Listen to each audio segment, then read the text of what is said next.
Bonsoir à tous et à toutes. Nous allons continuer notre science pratique sur toujours la statistique inférentielle et cette fois-ci, nous allons aborder la partie pratique sur l'analyse des variances.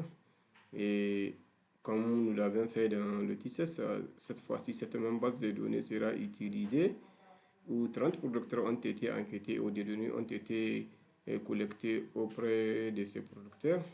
Et ces données-là ont été configurées dans un tableau et nous l'avons déjà préparé dans le logiciel Excel. Nous allons voir ça, Inch'Allah. Et dans le cadre de cette pratique, nous allons voir à nouveau à une seule voie ou un seul facteur où nous allons évaluer le fait d'un seul facteur sur un autre.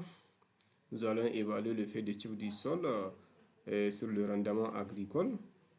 Et il faut noter que le type du sol, c'est une variable est indépendante, qualitative et qui a trois valeurs telles que sol argileux, sol lumineux, sol sableux. Et pour ce qui est du rendement, c'est une variable, si on peut le dire, quantitative continue.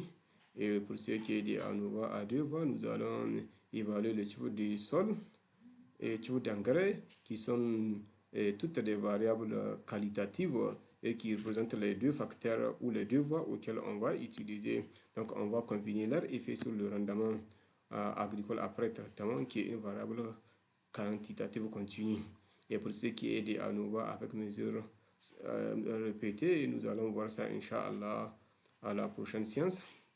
Et comme je l'ai dit, la base de données auquel nous allons utiliser la voici. Nous avons le type de sol, nous avons la variable engrais, type d'engrais rendement, la variable rendement aussi après traitement, la quantité d'eau pour l'irrigation, pesticides, la région de production et les années de production.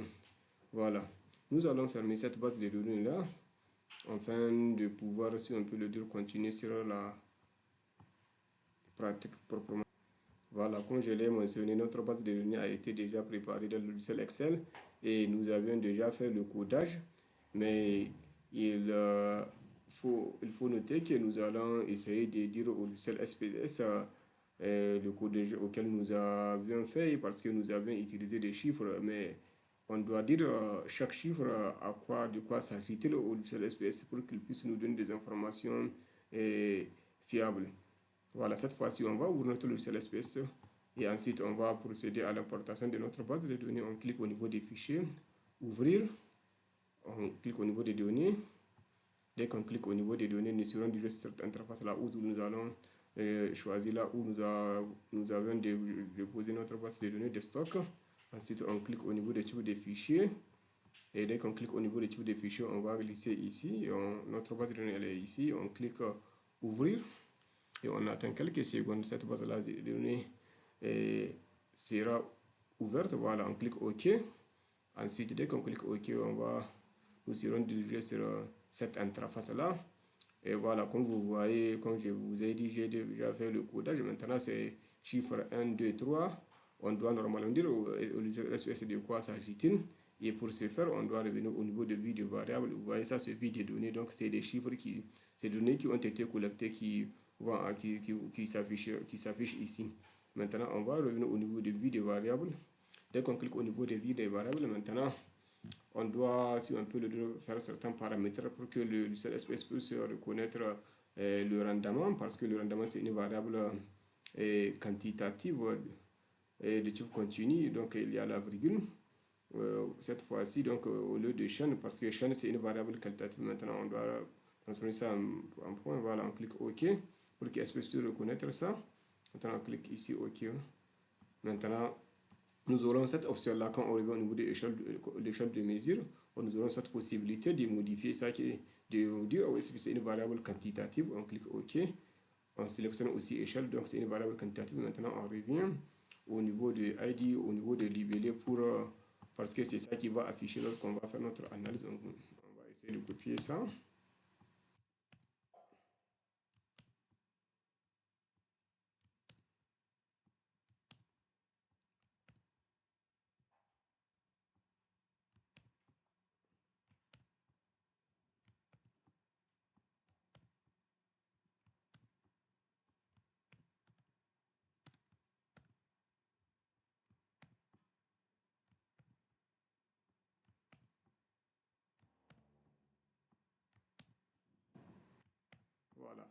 Maintenant, déjà, on a donné le libellé, les étiquettes qui seront, si on peut les dire, affichées sur notre base de données.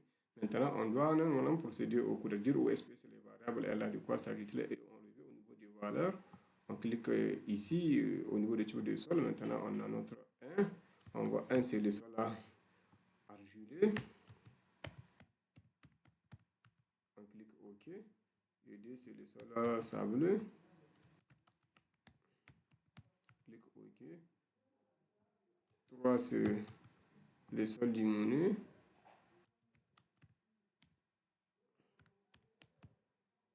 Voilà, on a fini avec tube de sol. Maintenant, on revient tube d'engrais.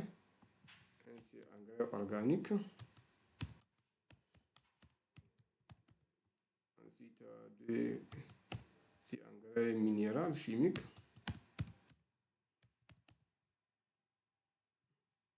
Donc, il faut toujours prêter attention de ne pas, si on peut le dire, écrire ça autrement, différent de ce qui a été, si on peut le dire, dit dans Excel. Voilà, en 2, mixte, 3 mixte, du moins.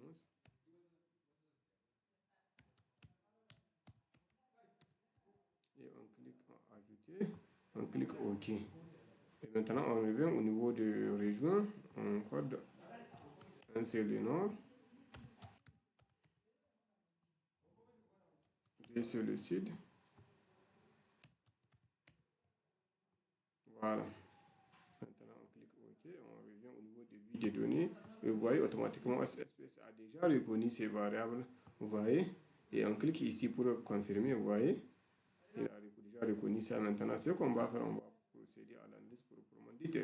Et comme je l'ai mentionné, la première des choses qu'on va faire, on va faire ce qu'on appelle analyse à une seule voie. On va évaluer l'effet du type du sol sur le rendement agricole. Donc, évaluer l'effet d'un seul facteur sur le rendement qui est sur le rendement agricole. Voilà, on va voir comment le type du sol affecte le rendement. Voilà, on revient toujours au niveau du logiciel. Maintenant, on clique analyse, comparer les moyennes, à nouveau à un seul facteur. Voilà, maintenant au niveau des listes variables dépendantes, et comme je l'ai mentionné, la variable dépendante, c'est la variable quantitative qui est de type continu sur le rendement après traitement. Voilà, on clique le rendement ici. Et maintenant, il y a aussi ce qu'on appelle type du sol, parce que c'est ça qui est facteur. Vous voyez, maintenant, on va voir comment le type du sol affecte le rendement. Et maintenant, on va cliquer OK avant de revenir. Maintenant, on va cliquer OK parce que on ne peut pas procéder au, au test post-hoc au test post-hoc. Et ce qu'on va faire, on va cliquer OK d'abord. Maintenant, vous voyez, quand vous regardez ce tableau-là, on constate qu'à travers cette F-test, on a une valeur, cette F-test, elle est élevée, et cette valeur, elle a été obtenue à travers la différence entre cette valeur intra-groupe, la variabilité entre les groupes et la variabilité au sein du groupe. Si vous prenez cette valeur et que vous divisez, vous aurez cette valeur de 50. C'est ça notre F qui montre la variabilité. Et y a, on remarque qu'il y a une différence significative, statistiquement significative, entre le rendement, si on peut le dire, en fonction du type du sol. Donc, on peut dire que le type de sol a un effet significatif sur le rendement après traitement. Mais maintenant, on ne sait pas quel type de sol un effet, a un meilleur effet sur le rendement. Et pour cela, et on va procéder au post-hoc test. Et si vous constatez ici on a degré de liberté, donc on a nombre de groupes qui est nombre de facteurs, nombre de groupes qui est 3 qui était 3. Donc on a fait 3 moins 1, c'est ce qui nous a donné 10. Ici on a 27, donc on a combien de groupes? On a 3 groupes de 20 et on a au sein du groupe on a 30 observations. Donc quand on fait 30 moins 2, 30 moins 3, on va se retrouver avec 27. Et c'est ça 27 qui nous donne cette valeur. Et ici c'est la sommation de ces sommes de carrés qui nous donne cette valeur. Et ici quand vous voyez c'est le carré moyen, maintenant le carré moyen, donc on divise cette valeur là par 2 pour avoir cette valeur comme vous le constatez. Et cette valeur sera divisée par 27 pour avoir 9,900. Et c'est ça qu'on appelle la variabilité résiduelle. Et ça, c'est la variabilité sur un peu le dur qui est due au facteur. Et qui est dû au facteur qui a été utilisé. Et notre facteur, c'est le type du sol. Et on constate qu'il y a une différence significative parce que P-value est inférieur à 0,005.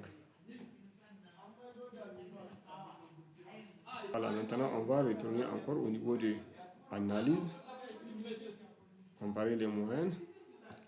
Voilà, on clique ici, on revient post-hot test, parce que c'est le seul test qui va nous dire de quoi, où se trouve, si on peut le dire, le meilleur résultat, ou quel type de sol a un meilleur résultat, un meilleur rendement. Voilà, on clique bien for a test, on clique OK. Voilà, on revient au niveau des options. Par exemple, on est intéressé aux caractéristiques, test d'homogénéité, pour voir est-ce que les valeurs sont homogènes. On clique OK. Voilà. Si vous regardez ici, donc au niveau de chaque type de sol, on a 10. Ici, on a 10 observations. Et la moyenne, on a 50,40. Ici, on a 45,50. Ici, on a 49,40. Et comme vous le constatez, dès ici, notre rendement moyen est de 51,77. Et dès ici, on constate que le sol lumineux a un meilleur rendement. Voilà. Et le carte type montre comment ces valeurs-là s'écartent autour de la moyenne qui est ici. Voilà. Et erreur standard, c'est ça qui nous dit que si nous avons fait ici un peu une bonne estimation sur notre intervalle de confiance, notre moyenne a été estimée de manière précise. Et c'est l'intervalle de confiance. Et chaque moyenne, si vous la prenez, elle se retrouve entre cet intervalle. Ici, voilà. Ça, c'est le minimum et le maximum. Pour avoir le tendu, on fait la soustraction.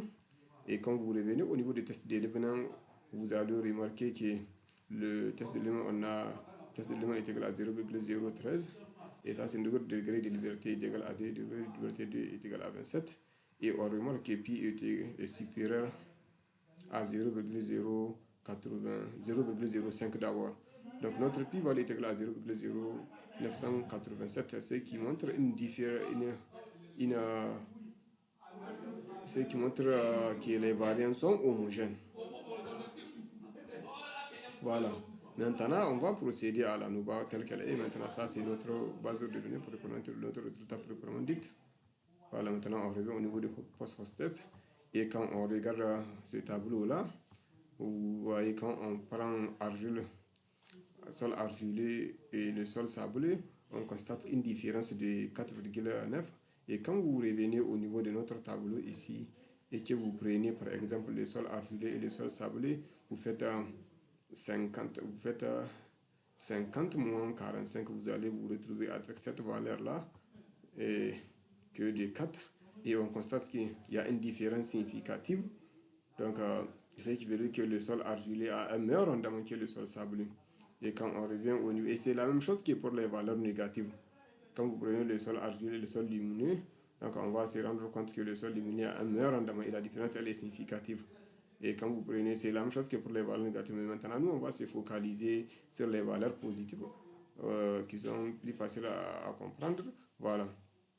Maintenant, quand vous prenez le sol lumineux argileux, vous voyez, on a 9, et la différence elle est significative aussi. Parce que et quand vous prenez le sol argileux, le sol sableux, la différence elle est aussi significative. Voilà. Et ça, c'est les intervalles de confiance. On a fini cette partie. Et on est à la fin de cette partie sur la NOVA à une seule voie ou un seul facteur. Merci de votre aimable attention.